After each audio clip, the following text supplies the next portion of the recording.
My clients are normal people working normal W-2 jobs. They're not professional real estate investors, but yet they own short-term rentals on the side that literally create 10 times or more cash flow than what you see with the typical short-term rental. And to be quite honest with you, typically these properties are what most people would consider boring. They're not the flashy, sexy short-term rentals that you would want to post on Instagram and impress all your friends. They're just kind of average properties that have a few specific components to them that drive some really incredible cash flow. So in this video, I'm going to share with you a perfect example of a really low-cost, high cash flowing short-term rental that a client of mine, Alvaro, just purchased 2 weeks ago. And some of these numbers, like the nightly rate and occupancy, are going to be projections because obviously he's still setting this property up and getting it listed on AirBnB, but they're based on another property that he owns that's very similar to this one right down the street. And so I just interviewed Alvaro a few weeks ago on my podcast. You can go back and listen to that episode. And he talks about his existing property that's been a really great performing property in this area that most people wouldn't expect for short-term rentals, and why it's performed so high and how much cash flow he's created from that existing property and how you could do something similar. So you could go back and you could check out that episode. And also, if you want to work with me in the same program that Alvaro's in, where I walk you personally through the steps of finding a property like this, buying it, getting it financed, getting it all set up, getting it cash flowing really well with all the tools and everything you need included, you can book a call with me at the link that just popped up. It's livingoffrentals.com/call. And we can talk about your goals and we can talk about the details of the program and see if it's a good fit for you. So without further ado, let's dive right into this deal that's going to provide really eye-popping cash flow going forward, especially compared to the purchase price. So you can see this is the property itself. So it's 17 Glenwood Avenue in Battle Creek, Michigan. A lot of people probably haven't heard of Battle Creek, Michigan. This is where Kellogg's and Post cereal, it's like Cereal City, USA is what they call it, because this is where the headquarters are. This is where they make most of the cereal, I guess, in the US. But you can see it's a pretty affordable town. There's 53,000 people that live in this area. So it's decent size. It's not a huge city, but it's got some people that live there. But the price of real estate is extremely affordable. And there's quite a few multi-unit properties, which is where we tend to focus our efforts when it comes to buying short-term rentals. So you can see on this property, he bought it right at the end of October for $222,500. And it's a 4-unit property. So if you think about it, it's very difficult to find a 4-unit property in the US in any market for $222,000. But throughout the Midwest and Southeast, that's where you can find these types of properties that still make a whole bunch of sense financially. And if you look at this property, you can see it's not turnkey where, you don't have to touch anything, but it's still in really nice shape. It's not like you got to come in and gut rehab this place or anything like that. It's been a long-term rental for most of the usage of this property. So you got to update some things to make it more short-term rental ready. But for the most part, it's a really almost turnkey property that's going to require mostly cosmetic repairs. So after we look through the pictures on this property, then the next thing I like to do is I like to go to the map. And I like to see where this property is situated in conjunction to some local draws for the area. So when I had Alvaro on the podcast just a few weeks ago, I asked him about this. I was like, okay, Battle Creek, it's not like the Pigeon Forge Mountains or anything, or Destin Beach, the areas that everybody talks about for short-term rentals. What are some of the reasons that people would come here? Because I think a lot of people think, well, why would somebody actually travel there and book a short-term rental? So he went through several reasons. Number one, there's the Kellogg's Arena, just a huge multi-purpose arena. So there's all kinds of events that go on. He said everything from arm wrestling to concerts, or arm wrestling competitions to concerts happen there. And so most of his guests, the majority of his guests, have stayed for that reason. Then he said, in addition to that, there's 15 golf courses within driving distance that are really nice golf courses. So a lot of people come in for golfing. There's a lot of people that come in for work as well. So it's whether it's contractors, people working for, Kellogg or Post in coming in town temporarily, or it's medical people who, book for a few months at a time. He's had all kinds of bookings. And then he said, actually, there's a lot of weddings that take place as well. And when you're close to a decent population, you're always going to have the normal reasons that people travel, just to like see family, weddings, funerals, all these reasons that people travel in addition to just like vacations, the traditional short-term rental vacations that you think about. So after I look at the map and see specifically where it is within the city, then I always go over to AirDNA. And AirDNA is a really inexpensive site where you can get data on pretty much any market. So they used to have a really great free version of it. They no longer give you much data on the free version, so you have to pay for the cheapest version to get data on each town, but you can put in any town. So you can see here, I put in Battle Creek, and you can see all the average data for the whole area. So the things that I really want to zoom in on are the occupancy rate here and the average daily rate, because I know this is a really affordable area. So you can look up what the average purchase price is in the area, but it's super affordable. And so when you compare the occupancy rate and average daily rate, you multiply those together, you can see how much income am I actually going to bring in compared to what the purchase price is. And so that's what you're kind of looking for, is that ratio of high income, average income, compared to a low average purchase price. And if you can find an area like that, that's typically where you can really cash flow really well. And then you can scroll down and you can see how many short-term rentals there are in the area. So there's 140 in the area. And the competition is not super high. I'll share with you here in a minute.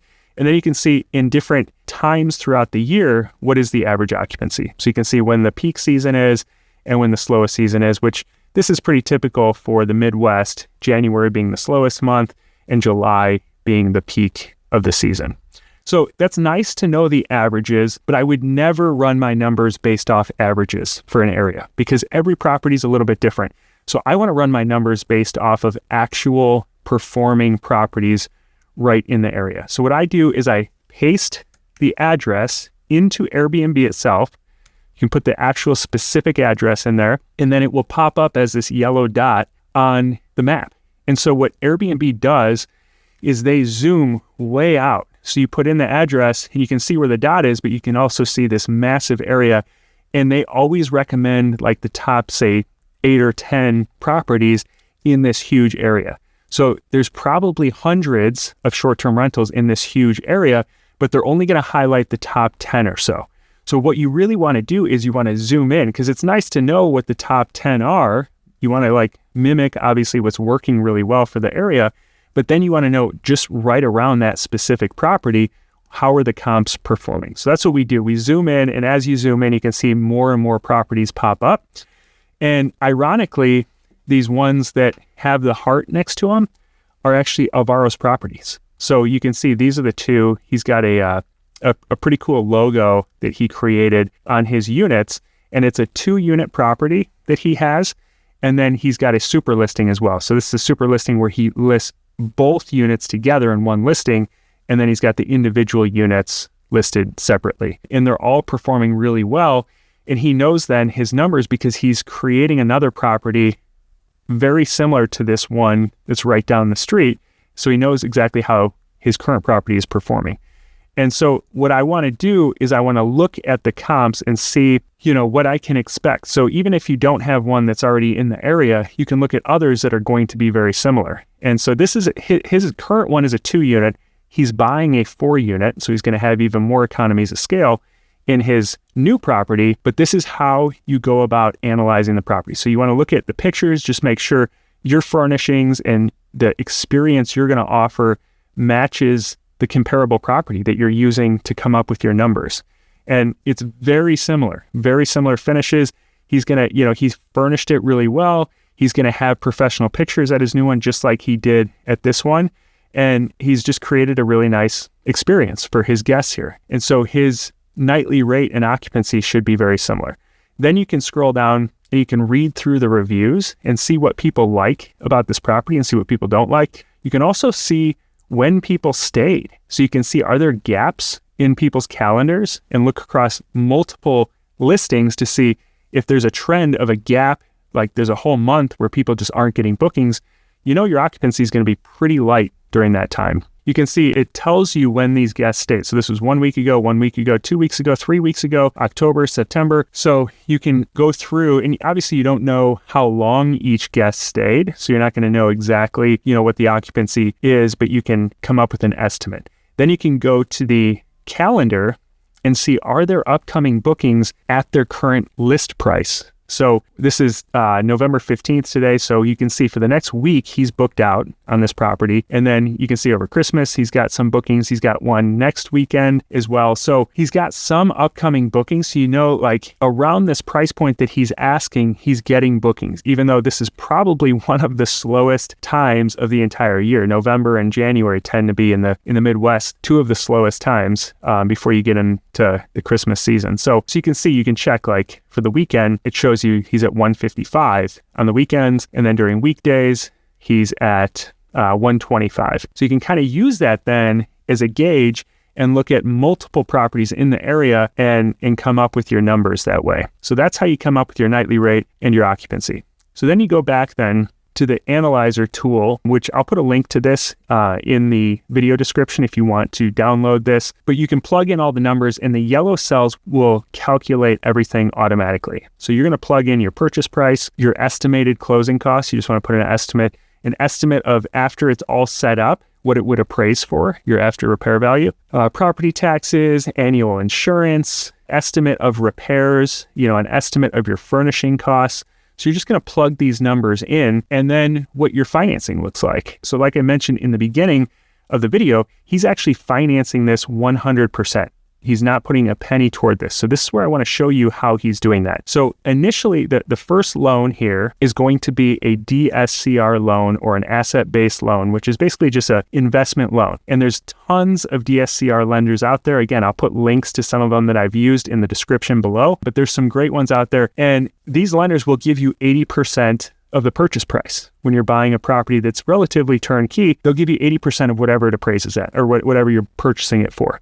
So 80% of the purchase price is taken care of. So if he's buying it for $225,500, you put in 80% here, automatically calculates that the loan is going to be $178,000. So he's going to have $44,500 left over that he has to put down as a down payment. Some of you might be thinking, well, I don't have that money just sitting around. And neither does Alvaro in this case, because he spent, his free capital on the first property. So how is he getting this deal done? So if you scroll down then to the second loan, he's going to borrow $144,000 from a private lender as a secondary loan on this property. So he's going to have his first loan for 80% of the purchase price, and then he's going to have a second loan for $144,000, which covers the down payment, this $44,500, the repair costs, this $50,000, and then the furnishing costs, $145,000. So that covers everything he needs to purchase this property. And so the first loan is going to be right around 7%. That's what DSCR loans are these days in the sevens. And then the second one, because it's a secondary loan from a private individual, it'll be at 10% interest rate. So that's how he's financing this 100%. Now let's look at the income side of the equation, what this property is going to bring in. So when you look at these other comps in the area, you can start to come up with an average in the high season and in the low season. And you're never going to be able to get to a exact nightly rate and exact occupancy. So what you're trying to do is come up with based on a whole bunch of comps in the area. And by the way, if you look at these comps in the area, there's not very stiff competition.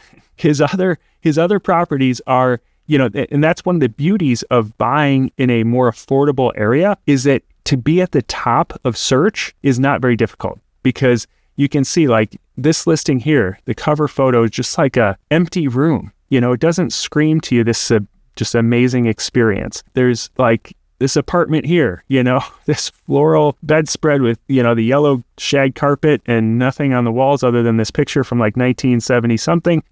That's the level of competition compared to if you were going to buy in Pigeon Forge, a high-end cabin. Like you search that area and every amenity possible pops up. It's $1 million like high-end stuff that's going to be listed at the top. This is what comes up as the top types of properties in the area. So not super stiff competition. What you're looking for though is a range of performance. So based on all those other comps, what's the range? And then use the most conservative end of that range to come up with an average for the high season and an average for the low season. So if you do that, then you know you're running your numbers in the most conservative way possible. So he's saying for each of his units in the high season, the peak season for those 6 months, they're going to average $140. So you could see he's actually kind of close to that in the low season, but he's being very conservative. And then in the low season, he's going to average $105 per night. And then you can see projecting an average of 80% occupancy in the peak season, those 6 months, and just 39% occupancy in the low season for 6 months. Basically 2/3 of those low season months, he's planning on the property being empty. So this is what the numbers will look like if he just has an average of 60%. So just over half the year is booked. This is what the total numbers will look like. He's going to make $490 per night, average across all 4, 60% occupancy. So he's going to bring in $111,000 just from his nightly rates. And then he's going to charge a cleaning fee of $85 on top of that, which brings in another $15,000. So he's going to make $127,000 of gross revenue. That's total income on this $222,000 property. Now, if you look at a lot of short-term rentals out there, like you can go to Rabu, or you can go to some of these other sites where they sell, turnkey short-term rentals. When you look at properties that bring in $127,000, typically you're looking at like $1 million plus purchase price on these properties. So to think that you can do that on a $222,000 property is pretty mind-blowing. But because he's got 4 units, that's the difference here. That's what makes this such a valuable property, even though it's not flashy, it's not sexy, but it's just consistent and it's really affordable for the vast majority of Americans out there to travel and stay at his property. And he's going to make it a little bit nicer than what's average for the area. So then you can scroll down and see, okay, how do the expenses flesh out? Because obviously if you're buying that high-end property for $1 million plus, you're going to have a pretty big mortgage. And so your expenses are going to be high. That eats into your cash flow. But because you can get the type of income on that multi-million-dollar property, on this really affordable property, that means your expenses are going to be so much lower. When you look at that, you look at his first mortgage is $1,184 a month. Then the second mortgage on that private loan that he's taking out is going to be $1,200 a month.